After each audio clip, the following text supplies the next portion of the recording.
ঠাকুরগাঁও জেলার তৃণমূল নেতাকর্মীদের সঙ্গে মতবিনিময় করেছেন স্বেচ্ছাসেবক দল। বুধবার বিকেলে ঠাকুরগাঁও পৌর কমিউনিটি সেন্টারে জেলা স্বেচ্ছাসেবক দলের আয়োজনে এই মতবিনিময় সভা অনুষ্ঠিত হয়। সভায় প্রধান অতিথি হিসেবে বক্তব্য দেন কেন্দ্রীয় স্বেচ্ছাসেবক দলের সাধারণ সম্পাদক রাজীব আহসান।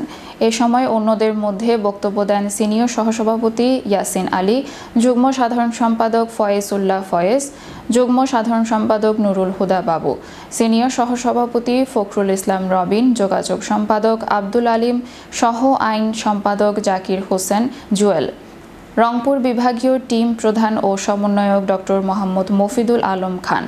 এছাড়াও জেলা বিএনপির যুগ্ম সম্পাদক পয়গাম আলী, সদর উপজেলা বিএনপি সভাপতি আব্দুল হামিদ, জেলা স্বেচ্ছাসেবক দলের আহ্বায়ক মাসুদুল রহমান মুন্না, সদস্য সচিব কামরুজ্জামান কামু, পৌর স্বেচ্ছাসেবক দলের সভাপতি মাহবুবুর হোসেন মাহবুব সহ অঙ্গ ও সহযোগী সংগঠনের বিভিন্ন নেতৃবৃন্দ উপস্থিত ছিলেন।